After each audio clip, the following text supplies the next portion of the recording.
নমস্কার বন্ধুরা, মনীষার রান্নাঘরে সবাইকে স্বাগত। আজকে আমি রান্না করছি আলু পটল বড়ি দিয়ে মাছের ঝোল।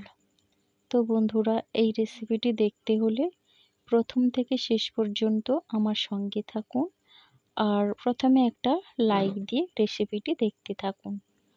আর ভালো লাগলে লাইক, শেয়ার, কমেন্ট এবং সাবস্ক্রাইব করে আমার পাশে থাকবেন।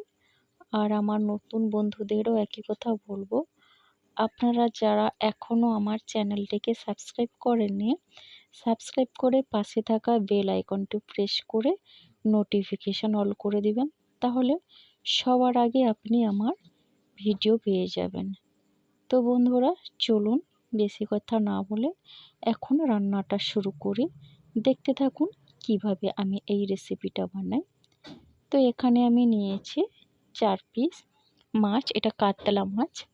আর নিয়েছি বড়ি, আর নিয়েছি আলু পটল, আর আলু পটল কেটে ধুয়ে নিয়েছি, পেঁয়াজ আর আদা আর টমেটো আর একটা তেজপাতা। বাকি মশলাগুলি আমি রান্না করতে করতে দেখাবো। আর এখন 2টো কাঁচা লঙ্কা নিয়েছি।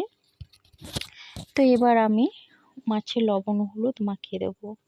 তার জন্য পরিমাণ মতো নিলাম লবণ, আর পরিমাণ মতো নিচ্ছে হলুদের গুঁড়ো।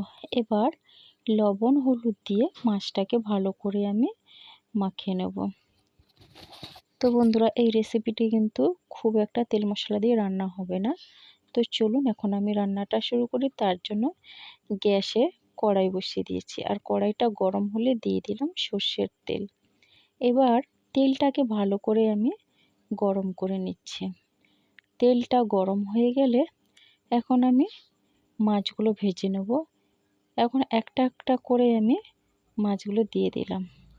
আর মাছটাকে কিন্তু খুবই কড়া করে ভাজবো না, হালকা ভাজা হলেই আমি মাছটাকে তুলে নেব। তো বন্ধুরা, এই রেসিপিটি কিন্তু খুবই ভালো লাগে, আর আলু পটল দিয়ে মাছের ঝোল অসাধারণ লাগে।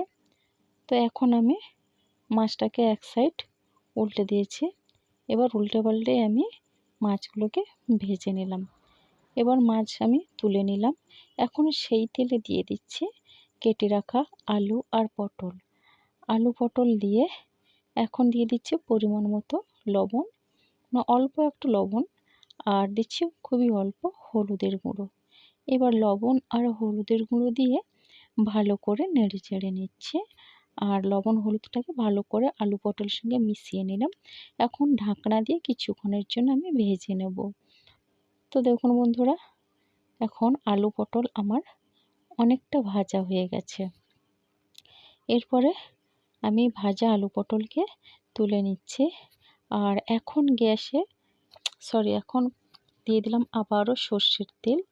আর আমার রান্না মানে সর্ষের তেল, আমি বেশিরভাগ রান্নাটা সর্ষের তেলেই করি। তো আমি ফোড়নের জন্য দিলাম গোটা জিরে, আর গোটা জিরে দিয়ে দিলাম চেরা কাঁচা লঙ্কা 2টো। আর এখন আমি একটু নেড়ে চেড়ে নিচ্ছি। আর ফোড়নটা একটু লাল হয়ে আসলে দিয়ে দিলাম একটা তেজপাতা, আর দিয়ে দিচ্ছি পেঁয়াজ কুচি। এখন পেঁয়াজ কুচি দিয়ে ভালো করে নেড়ে চেড়ে নেব। আর যতক্ষণ না পেঁয়াজটা একটু হালকা বাদামি রঙের হয়। এবার পেঁয়াজটা বাদামি রঙের হয়েছে, আর এই মুহূর্তে আমি দিয়ে দিচ্ছি গ্রেট করে রাখা আদা। আর আদা দিয়েও একই রকমভাবে নেড়ে চেড়ে আমি ভেজে নেব। এরপরে আমি দিয়ে দিচ্ছি টমেটো কুচি, আর টমেটো কুচি দিয়ে ভালো করে আমি নেড়ে চেড়ে নিলাম। আর আপনারা চাইলে টমেটো গ্রেট করেও দিতে পারেন। আর এখন দিয়ে দিচ্ছি খুবই অল্প পরিমাণে লবণ, আর লবণ দিয়ে ভালো করে নেড়ে চেড়ে নিচ্ছি। আর এখন ঢাকনা দিয়ে রেখে দিচ্ছি যাতে টমেটো তাড়াতাড়ি গলে যায়। তো দেখুন বন্ধুরা, টমেটো অনেকটা নরম হয়ে গেছে। আর এখন আমি ভালো করে নেড়ে চেড়ে নিচ্ছি। আর খুন্তি দিয়ে টমেটো এইভাবে ঘেঁটে দিলাম। আর এখন দিচ্ছি পরিমাণ মতো হলুদের গুঁড়ো আর লঙ্কার গুঁড়ো। লঙ্কার গুঁড়ো আর হলুদ গুঁড়ো দিয়ে ভালো করে নেড়ে চেড়ে নিয়ে অল্প পরিমাণে জল দিয়ে দিলাম। এবার জল দিয়ে নেড়ে চেড়ে একটু কষিয়ে নেব। আর লঙ্কাটা আপনারা আপনাদের প্রয়োজন মতো দেবেন। আর এখন দিচ্ছি হাফ চামচ জিরের গুঁড়ো আর দিয়ে দিচ্ছি হাফ চামচ ধনের গুঁড়ো। এবার জিরের গুঁড়ো ধনের গুঁড়ো দিয়েও একই রকমভাবে মশলাটাকে কষাতে থাকবো। এবার দেখুন বন্ধুরা, মশলাটা আমার অনেকটা কষানো হয়ে গেছে। এখন আমি দিয়ে দিচ্ছি আবারও অল্প পরিমাণে জল, আর জলটা দিয়েও একই রকমভাবে কিছুক্ষণের জন্য কষিয়ে নেব। এখন আমার মশলাটা আবারও কষানো হয়ে গেল, আর এই মুহূর্তে দিয়ে দিচ্ছে ভেজে রাখা আলু আর পটল। আলু পটল দিয়ে এভাবেই আমি নেড়ে চেড়ে নিলাম। আর বন্ধুরা, আমি কিন্তু বড়িটা আগের থেকে ভাজিনি, সেটা আমার মনে ছিল না। অবশ্যই পরে বড়িটা আমি ভেজে দিয়ে দেব। তো দেখুন বন্ধুরা, আলু পটল দিয়েও ভালো করে আমি কষিয়ে নিলাম।